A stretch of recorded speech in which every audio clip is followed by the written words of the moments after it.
हादोरसायाव समाज बेरेखा हाबा जेरै जौ जुवा थिर आरो ड्राग्सनि बाहायनाया सानफा एफा बारायगासिनो थानायखौ नुनो मोन्दों। बेबादि समावनो बिश्वनाथ जिल्ला सिंनि गहपुर हालामनि राजगड़ पुलिस आउटपस्टनि आइसि अभिजित भराली आरो हमगार्ड मानास ज्योति महन्तमोना समाज बेरेखा हाबा मावनायनि हेंथायै गोख्रों नोजोर होनानै खामानि मावबोनायाव बिश्वनाथ जिल्ला पुलिस बेंगिरिया मान बान्था बावदों। बेफोरबादि समाज बेरेखा हाबानि हेंथायै राजगड़ हालामाव मोजाङै खामानि मावनायखौ गहपुर बर' पर्टेल एस'सिएशन आरो आम आदमी पार्टीनिफ्राय राजगड़ पुलिस आउटपस्टनि आइसि अभिजित भराली आरो हमगार्ड मानास ज्योति महन्तमोनखौ बरायो। खुलुमबाय। जोङो दिनै गहपुर हालामनि सिङाव थानाय राजगड़ आउटपस्टआव जोङो आइसि आरो लोगोसेनो आइसिनि सासे लोगोआव थाफाबाय थाग्रा हमगार्ड बिथांमोननो सानैनो जोङो मोनसे एवार्ड होनो फैदों गहपुर बर' पर्टेल एस'सिएशननिफ्राय।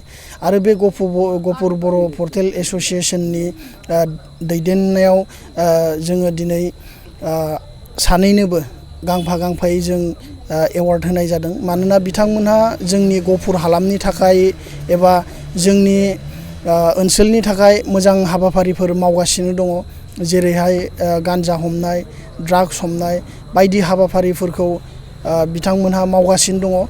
बिनिखायनो जोङो गोजोननानै जाहाथे फैबाय थानाय समाव जों ड्राग्स गान्जा बेफोरबायदि फेग्रा मुवानिफ्राय गोजानाव थानो हायो, बिखौ नोजोर बोनानै जोङो दिनै बेयाव नुजाथिफैदों। आरो लोगोसेनो जों बिथांमोनखौ एसे गोसोआव गोग्गाखांहोनो थाखाय जोङो बे हाबाफारिखौ लानाय जादों। आरो फैबाय थानाय समाव जेराव जेराव मोजां हाबाफारिफोर जाबाय थागोन बैफोरबायदि हाबाफारिफोराव जों नुजाथिहैबाय थागोन, जों हामलायथि बावहैबाय थागोन बा जोङो गोजोननाय फोरमायहैबाय थागोन। थिग बेफोरबायदिनो फैबाय थानाय समाव मिजिंथियो जे बिथांमोनहा आरोबाव जोंनि फैबाय थानाय यां जेनेरेसननि थाखाय मोजां खामानि मावबोगोन होननानै जोंहा फोथायनाय दं। बिनिखायनो जोङो गहपुर बर' पर्टेल एस'सिएशननिफ्राय जानानै नोंथांमोन गासैबो रादाब बुथुमगिरि बिथांमोननिसिम गोजोननायखौ हामलायनानै एसेयावनो फोजोबबाय। गोजोन्थों।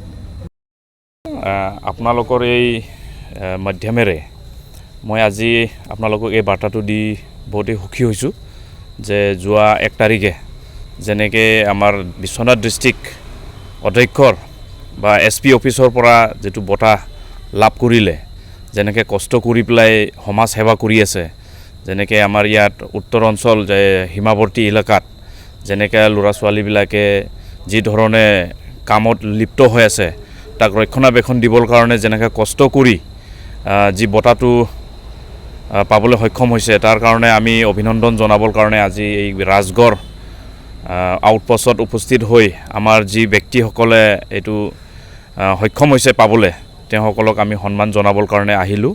আৰু লগতে তেওঁবিলাকৰ মনোবলটো বঢ়াব ইচ্ছা কৰিছোঁ যে তেওঁসকলে অকল নিজৰ ডিউটিটো কৰিছে বুলি নহয়, সিহঁতে সমাজক এটা ভাল বাৰ্তা দি পেলাই বা সমাজক কেনেকৈ আগুৱাই নিব লাগে বা যেনেকৈ ল'ৰা ছোৱালীবিলাক যিটো কামত লিপ্ত হৈ আছে তাৰ পৰা কেনেকৈ আঁতৰাই আনিব লাগে, সেই কামত ভালকৈ জড়িত হৈ পেলাই সমাজৰ যিটো সেৱা কৰিছে তাৰ ভাল এটা বঁটাটো পাইছে বুলি মই আশা কৰিছোঁ। আৰু তেনেকৈ আগন্তুক সময়তো তেনেকৈ সমাজৰ কামটো কৰি যাব আৰু তেনেকৈ বঁটাবিলাকক পাব বুলি আমি আশা কৰোঁ।